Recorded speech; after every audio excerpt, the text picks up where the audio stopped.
दोस्तों इस वीडियो में हम डिस्कस करेंगे दो सेक्टर्स को लेकर। काफ़ी डिटेल में डिस्कशन होगा ताकि ट्रेडर किस तरीके स्टॉक्स में प्ले करते हैं वो आपको पता चले और इन्वेस्टर्स किस तरीके स्टॉक्स में बैट करते हैं वो आपको पता चले। एक सेक्टर थोड़ा सा वोलेटाइल है और एक सेक्टर स्टेबल है। तो डिस्कस करते हैं सबसे पहले सेक्टर को, जो है रियल एस्टेट का सेक्टर यानी रियल्टी सेक्टर। अब देखिए फर्स्ट सेक्टर हमने इसको चुना है और पिछले कुछ वीडियोस के अंदर, पिछले कुछ दिनों के अंदर हमने दो सेक्टर्स के ऊपर डिस्कशन किया था। तो आगे चल के जो भी सेक्टर्स है मार्केट के अंदर सबके ऊपर इस तरह से डिस्कशन होगा ताकि आपको सीखने को मिले। अब देखिए निफ्टी रियल्टी को देखते हैं। यहाँ पे हम देखें तो पिछले एक साल में 9% की गिरावट के साथ में इसने परफॉर्म किया है। पिछले एक साल से आप देख ही सकते हैं सब कुछ नीचे ही है, कुछ खास पैसे किसी भी सेक्टर में नहीं बने बैंक को छोड़कर। तो अभी काफ़ी लोग कमेंट करते हैं कि सर आपके हिसाब से अभी कौन सा सेक्टर है जो अच्छा परफॉर्म कर सकता है, कुछ मंथ में, कुछ क्वार्टर्स में, या फिर अभी किस सेक्टर में पैसे बन रहे हैं। तो वो एक सेक्टर है जो कि है बैंक और फाइनेंस। अगर मैं डिफेंस की बात करूँ तो ठीक है, अभी के समय काफ़ी अच्छा पुश उसको मिल सकता है इंडिया पाक की टेंशन की वजह से। तो यहाँ पे जो सेक्टर है जो ब्रॉडर लेवल पे जिसको हम देख सकते हैं वो बैंकिंग एंड फाइनेंस सेक्टर आपको दिखाई दे जाएगा। ठीक है दोस्तों, इस सेक्टर पे आते हैं। अब देखिए एक बहुत ही कम समय में 20 से लेकर 24 में अगर हम देखें तो काफ़ी सारे सेक्टर्स है, बैंक्स है, एफएमसीजी है, फाइनेंशियल्स है। तो सबसे अच्छा यहाँ पे परफॉर्मेंस हमने देखा है 504% के रिटर्न है। अब इसको लेकर काफ़ी सारे क्वेश्चंस आते हैं कि मैक्रोटेक को डिस्कस करो, लोधा डेवलपर को डिस्कस करो, डीएलएफ डिस्कस करो। तो अभी के समय काफ़ी अच्छे पैसे बन रहे हैं इन सेक्टर्स में, यानी इस सेक्टर की कंपनीज के अंदर। तो काफ़ी मतलब क्वेश्चंस आ जाते हैं।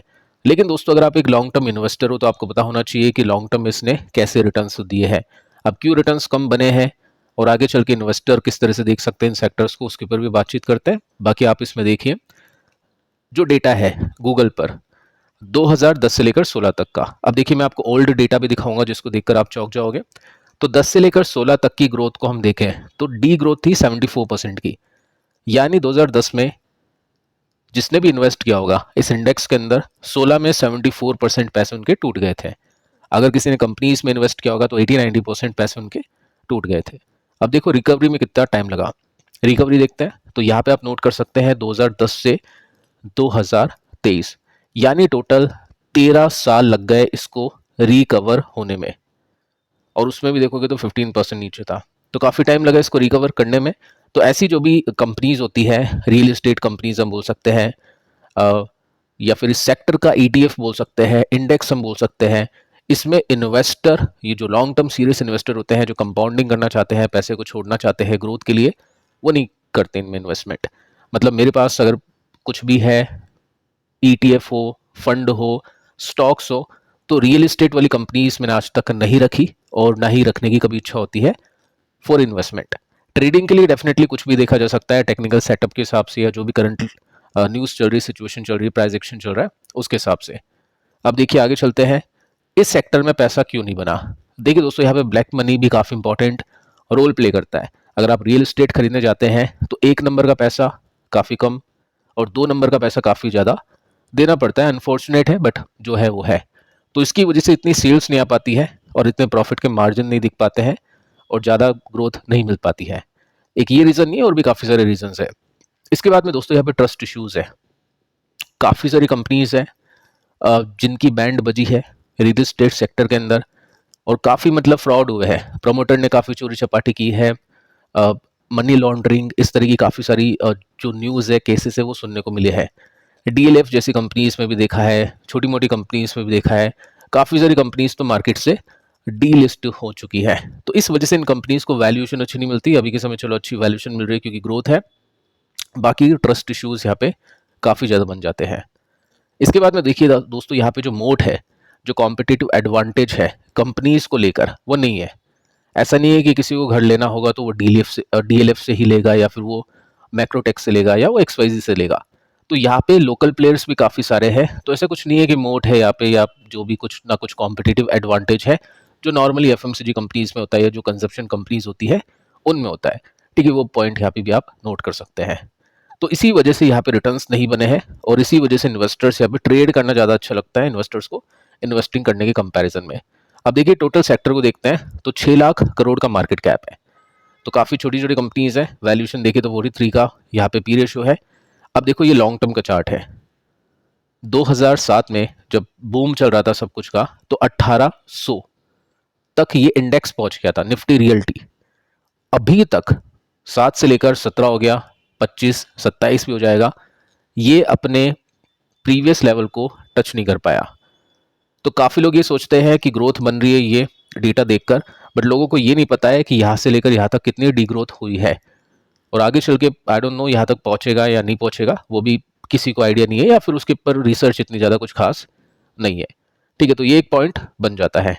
इसलिए इन्वेस्टर ध्यान कम देते हैं, ट्रेडर स्टॉप लॉस के साथ में ध्यान काफ़ी ज़्यादा देते हैं, क्योंकि आपने देखा होगा जब भी हम सेक्टर को एनालाइज करते हैं तो सबसे ऊपर कभी दिखेगा निफ्टी रियल्टी 4% के साथ में ऊपर, 5% के साथ में ऊपर, कभी दिखेगा नीचे 4% के साथ में क्रैश। तो वॉलेटिलिटी काफ़ी ह्यूज होती है, ट्रेडर को प्लस माइनस दोनों चीज़ों में प्ले करने के काफ़ी अच्छे मौके मिल जाते हैं। तो इस सेक्टर को मैं ट्रेडर की चॉइस कहूँगा। अब देखिए, वैल्यूएशन का भी कुछ अता पता नहीं है, कभी 6 का पी था, कभी 16 का था, कभी 20 का होता है, कभी 50, कभी 200 का। तो ट्रेडर का प्ले है इसके अंदर काफ़ी ज़्यादा। ठीक है, अब देखिए यहाँ पे अगर आप देखोगे ना, सर्च करोगे तो ज़्यादा ऑप्शंस अवेलेबल नहीं है कि इसका कोई पर्टिकुलर म्यूचुअल फंड हो, जैसे आईसीआईसी प्रू का टेक फंड है जिसके अंदर टेक कंपनीज है, यूएस की इंडियन कंपनीज है। तो यहाँ पे फंड मैनेजर भी इंटरेस्टेड नहीं है, प्रोडक्ट्स भी इतने कुछ खास नहीं है, क्योंकि इन्वेस्टिंग नहीं होती है, कोई कंपाउंडिंग कुछ खास होती नहीं है। तो एक इंडेक्स बना रखा है निफ्टी का, रियल्टी इंडेक्स, जिसमें कुछ 10-12 कंपनीज है, उसी का फंड आपको मिलेगा। ठीक है, तो आप देखोगे तो यहाँ पे 10 कंपनीज कौन कौन सी है। डीएलएफ है 20%, मैक्रोटेक जो भी अच्छा कर रहा है 16%, गोदरेज है, साथ में ये देख सकते हैं काफ़ी सारी कंपनीज के नेम्स आपको यहाँ पे दिखाई दे जाएंगे। ठीक है, अब दोस्तों आते हैं अगले सेक्टर के ऊपर, जो कि है एफएमसीजी सेक्टर। अब ये इन्वेस्टर की चॉइस बनता है, वो ट्रेडर की चॉइस बनता है। अब ऐसा क्यों? देखिए, रिटर्न्स को देखते हैं सबसे पहले। तो 2011 से लेकर अभी तक सेक्टर ने 600% के आसपास के रिटर्न्स दिए, यानी पैसा 7 गुना के आसपास बना है। सेक्टर की बात करूं, टोटल इंडेक्स की बात करूं, कुछ कंपनीज ने बहुत अच्छा परफॉर्म किया, कुछ कंपनीज ने न्यूट्रल परफॉर्म किया, कुछ कंपनीज ने खराब परफॉर्म किया।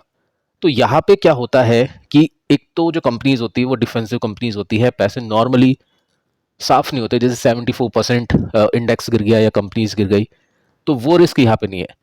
तो रिवॉर्ड हमको देखने पड़ते हैं कि रिस्क तो चलो काफ़ी कम है, तो अब हम ऐसी कंपनी को देखें जिसमें ग्रोथ सबसे ज़्यादा है।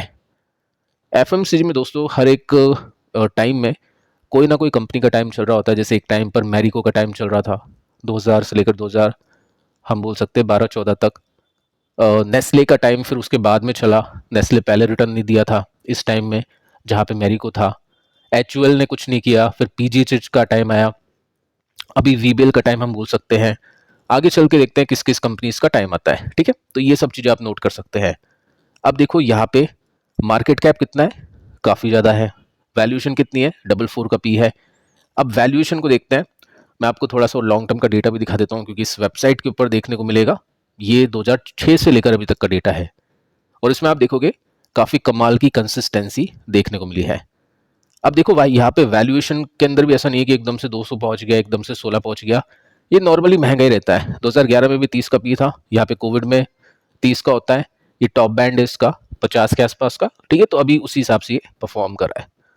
अब यहाँ पे देखिए कंपनीज के अंदर क्यों कंसिस्टेंसी है, रियल इस्टेट ने क्यों अच्छा परफॉर्म नहीं किया वो हम डिस्कस कर चुके हैं, एफएमसीजी क्यों अच्छा परफॉर्म कर रहा है उसको देखते हैं। यहाँ पे दोस्तों कैश फ्लो होता है, जिसकी वजह से इन्वेस्टर्स को ट्रस्ट होता है कि कंपनी डूबने नहीं वाली है, कंपनी के पास में पैसा है, कंपनी कोई भी एडवर्स सिचुएशन से डील कर सकती है, जो कि रियलिटी में नहीं होता है, मतलब जो रियल एस्टेट वाले सेक्टर में नहीं होता है। ठीक है, इसके साथ में आप देखोगे डेट फ्री कंपनीज होती है मैक्सिमम, या काफ़ी कम कर्जा होता है, वो भी रियलिटी वाली कंपनीज में नहीं होता। ठीक है, और यहाँ पे हम देखें तो मोट होता है इनके पास में, कुछ कंपनीज है जिनके पास में मोट है, कॉम्पिटिटिव एडवांटेज है, तो उस वजह से भी यहाँ पे अच्छी खासी ग्रोथ आ जाती है। तो दोस्तों ये कुछ रीजंस होते हैं, ट्रस्ट, इतने सारे रीजंस होते हैं, तो ट्रस्ट ऑटोमेटिकली इन्वेस्टर्स का आ जाता है। पॉपुलेशन काफ़ी इंपॉर्टेंट रोल प्ले करती है, डेफिनेटली वो रियल एस्टेट वाले सेक्टर में भी करनी चाहिए, लेकिन उसके अंदर काफ़ी सारी प्रॉब्लम्स है जिस वजह से नहीं कर पाती, और यहाँ पे प्ले करती है वो चीज़। तो ये रीजंस होते हैं, इस वजह से काफ़ी अच्छा परफॉर्मेंस निकलते हैं। अगर मैं आपको बताऊं पिछले 5 साल का डेटा, तो निफ्टी रियल्टी ने 372% के रिटर्न्स दिए, जबकि एफएमजी ने डबल किया आपका पैसा। तो रिटर्न्स किसके ज़्यादा है शॉर्ट टर्म में, रियल्टी के, क्योंकि अभी उसका साइकिल चल रहा है। अगर आप देखोगे लॉन्ग टर्म में तो बहुत ही बड़ा डिफरेंस आपको देखने को मिलेगा, जहाँ पे 600% के रिटर्न्स है, यहाँ पे जस्ट 93% के रिटर्न्स हैं। तो चॉइस इन्वेस्टर की होती है, ऐसी सेक्टर की ऐसी कंपनीज। अब भी हम इसमें जैसे एफएमसीजी की एक फंड देखें, थीमेटिक फंड है, तो उसके अंदर आप देखोगे यहाँ पे कंसिस्टेंसी है। साथ में कंपनीज को देखें तो काफ़ी सारी कंपनीज है। अब देखिए फंड से बेटर आई थिंक मुझे ऐसा लगता है कि यहाँ पे खुद पिक करे कंपनीज को, क्योंकि ये कंपनीज फंड वाली कंपनीज नहीं होती है कि अपन स्टडी नहीं कर सकते ऐसी कंपनीज पर, ये इन्वेस्टर्स को बहुत ही मेहनत करनी पड़ेगी। इन्वेस्टर चुन सकता है ऐसी कंपनीज को अपने हिसाब से और स्विच भी कर सकता है। कभी उसको लगता है कि ठीक है यहाँ पे ग्रोथ कम हो चुकी है, मुझको दूसरी कंपनी मिल चुकी है, तो वहाँ पे स्विचिंग भी की जा सकती है। तो देखिए दोस्तों, आप बता सकते हैं कमेंट के अंदर कि आपके पास में कौन कौन सी कंपनीज है, एफएमसीजी है या रियल एस्टेट की कंपनीज है। आप नीचे चाहे तो कमेंट कर सकते हैं। पिछले दोस्तों तीनों वीडियोस को भी देख लेना, कल के काफ़ी इंपॉर्टेंट है। मिलता है अगले वीडियो में, तब तक के लिए बाय बाय।